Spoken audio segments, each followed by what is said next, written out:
Panginoong Yesus, salamat po sa pitong salita na paalala niyo po sa amin tungkol po sa iyong pagliligtas at pag-abot sa aming mga makasalanan. Salamat po sa pangalan ng Panginoong Yesus. Amen. Ang kasunod po na sinabi ng Panginoong Yesus nung siya'y mamamatay na sa krus para pagbayaran ng ating mga kasalanan ay ang nauuhaw ako. Alam kasi ng Panginoong Yesus na magaganap ang lahat sa mga huling yugto ng kanyang buhay. Kaya ito'y katuparan po ng mga sinabi sa lumang tipan. Matatandaan po natin na sa aklat ng Juan, binibigyang diin ng may akda po ng aklat ng Juan ang pagiging anak ng Diyos ng Panginoong Yesus. Unang himala na ginawa ng Panginoong Yesus na yung tubig ay gawing alak.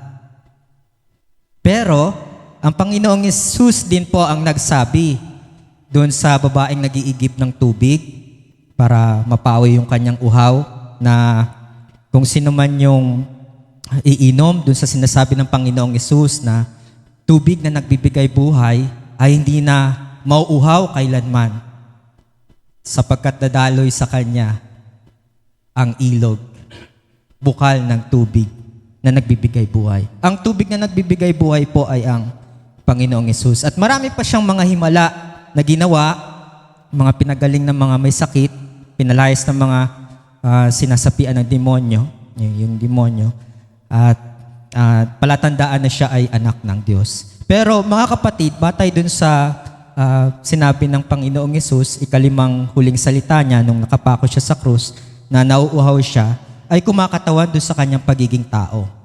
Anak siya ng Diyos, pero bahagi ng kanyang pagiging Diyos yung tao. Anyo ng tao. At mapapansin natin mga kapatid, lahat ng pitong huling salita ng Panginoong Yesus, binanggit niya sa anyo ng tao. At nabanggit niya yung nauuhaw siya, kasi kung maalala natin sa aklat ng Juan, nung nananalangin po siya sa Getsemania, buong magdamag yun. Maraming nilalaman yung panalangin ng Panginoong Yesus para sa kanyang sasapitin, gayon din doon sa kanyang mga alagad at sa iba pang mga pangangailangan ng mga tagasunod po niya na mapansamantala niyang iiwanan dito sa daigdig. Pero makakapiling din niya sa itinakdang panahon. At tuloy-tuloy na po yun, dinakip siya sa pangunguna ng nag-traitor sa kanya, si Judas Iscariote, dinakip siya ng mga sundalong Romano, samot-saring mga kahirapan ang naranasan ng Panginoong Yesus. Sinabi nga ng isang propeta, ang Panginoong Yesus daw ay a man of sorrow, acquainted with grief.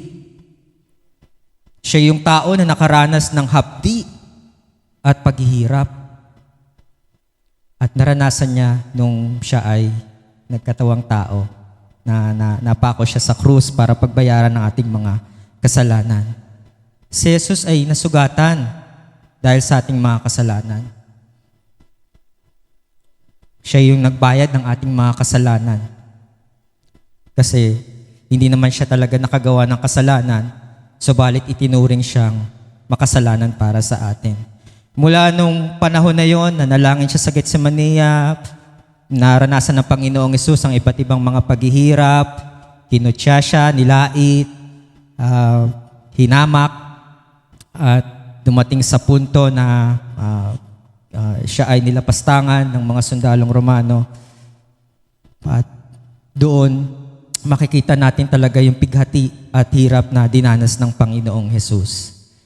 Pero yung kanyang pagkakatawang tao, ito po yung palatandaan na naranasan niya yung hirap at nagtagumpay siya dahil tinupad niya ang kalooban ng Diyos na ipinapagawa sa kanya sa anyo ng tao. Kahit na hindi nawala yung pagiging Diyos niya nang magkatawang tao siya, pero tinupad niya ang lahat ng kasulatan nung siya ay nasa anyo ng tao. Balikan po natin yung nabanggit kanina sa aklat ng Awit, Kabanata 22.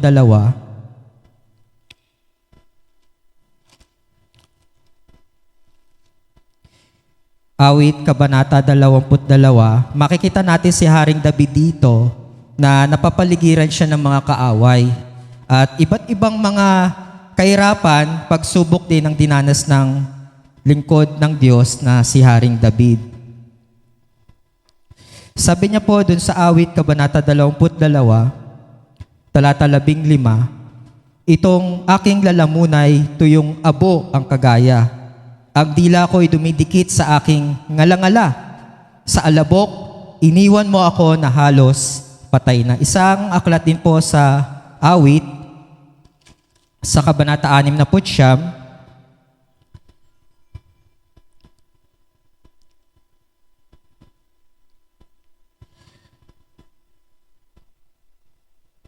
awit, Kabanata 69, talata 21, sa halip na pagkain nang ako'y magutom, ang dulot sa aki mabagsik na lason. Suka at di tubig ang ipinainom. Kung maalala natin, nung sabihin ng Panginoong Hesus na nauuaw siya, ito po yung tinupad niya. Na sa hinaharap ni Haring David, na naranasan niya yung ganong pagsubok, bilang tao din, bilang hari, marami siyang kaaway, napapaligiran siya. Ganon din yung naranasan ng Panginoong Hesus na tinutupad nung pagbanggit ng Panginoong Hesus na nauuhaw ako bilang katuparan sa mga naunang naipahayag o naranasan ni Haring David. At dun sa pagtupad nga po, mga kapatid ng Panginoong Hesus, tinupad niya yon nung siya ay tao. Ilang milya kaya o kilometro ang nilakad ng Panginoong Hesus nang bitbitin niya ang krus? Mula dun sa himpilan ni Poncio Pilato na siyang nanguna dun sa paglilitis sa kanya. Dahil nga nanawagan yung mga galit na galit ng mga Hudyo na si Jesus ay nanliligaw ng mga tao, may mga daladala siyang mga turo na laban dun sa Imperyong Romano. Marahil ang Panginoong Hesus mula nung nanalangin siya sa Getsemania, naranasan niya yung iba't ibang mga kahirapan, naglakad ng ilang kilometro o ilang metro, nakaranas siya ng hirap, kaya siya nauhaw. At dinugtungan pa ng mga Romanong sundalo ng yung espongha, isawsaw nila dun sa maasim na alak at ikinapit nila dun sa sanga ng hisopo para ilapit dun sa bibig ng Panginoong Hesus. At pagkatapos nun, sinabi ng Panginoong Hesus na naganap na, nalagutan siya ng hininga. Bakit natin to binibigyang pansin, binibigyang diin, mga kapatid, ang pagkakatawang tao ng Diyos? Kasi sa panahon ni Juan, maraming mga maling turo na ang Diyos ay hindi maaaring magkatawang tao. Dahil ang tao ay likas na masama, likas na makasalanan. Ang Panginoong Hesus, binasag yung ganong issue. Nagkatawang tao siya at mismong siya pa ang nagbayad ng kasalanan para tayo ay maligtas. At bukod pa po doon, mga kapatid, ang Panginoong Hesus, maraming paghihirap na dinanas na sumasalamin sa buhay ng mga Kristiyano. Nasaktan siya, nahirapan, at kung anong uri ng mga gawaing masama ang ipinataw sa kanya. Pero yun nga po ay kalooban ng Diyos na siya ay talagang magbabata ng hirap alang-alang sa atin para tayo ay maligtas. Yun nga lang, kailangan nating sumampalataya sa Kanya bilang tagapagligtas. Siya yung namatay sa krus para pagbayaran ng ating mga kasalanan. Nagdusa siya ng hirap, pero muli siyang nabuhay sa ikatlong araw. Kaya isa sa mga pwede nating gawin, mga kapatid, kung hindi ka pa nagkakaroon ng relasyon sa Panginoong Hesus, ito yung mga pagkakataon na pwede nating gawin. Ikaw ay lumapit sa Panginoong Hesus, personal, at kausapin siya, humingi ng habag at awa niya, aminin natin na makasalanan tayo. At wala tayong magagawa, wala tayong kakayahan, wala tayong kapasidad para iligtas ang ating mga sarili sa kasalanan. Kaya ginawa ito ng Panginoong Hesus sa anyo ng pagiging tao. At bukod pa po doon, mga kapatid, ang Panginoong Hesus nagdanas siya ng matinding pagsubok, paghihirap. Tayong mga tao din ay ganun din, nakakaranas ng mga pagsubok at paghihirap. Pero nagtagumpay siya dahil sa pagtupad niya sa kalooban ng Diyos. Sabi niya, kung may ibang paraan pa, kausap niya ang Ama sa panalangin na yung kopa ng paghihirap ay hindi niya danasin, pero hindi ang kalooban ko ang masusunod, kundi ang kalooban mo. Nawa, mga kapatid, ganun din yung mga kalooban natin na ang kalooban ng Panginoong Hesus ang mangyari. Ano man na nangyayari sa buhay natin, maaring nahihirapan tayo dahil maaring yung mga mahal natin sa buhay ay nakakaranas ng karamdaman, pasakit, kalungkutan, o di kaya tayo naman personal, may nararamdaman din tayo, may mga kahinaan tayo. Sabi sa aklat ng Hebreo, ang Panginoong Hesus, nauunawaan at naiintindihan niya ang ating mga kahinaan, ang ating mga nararamdaman dahil siya mismo ay nagkatawang tao. Kasi kahit sa panahon natin ngayon mga kapatid, may mga nagtuturo pa rin na ang Panginoong Hesus, hindi siya Diyos,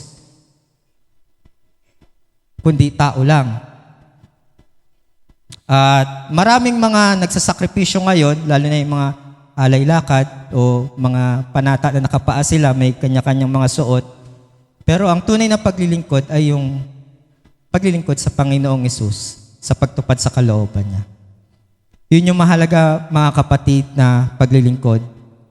Sabi ng Panginoong Hesus sa aklat ng Juan din, walang lingkod na nakatataas sa kanyang Panginoon, walang alipin na nakakataas sa kanyang Panginoon.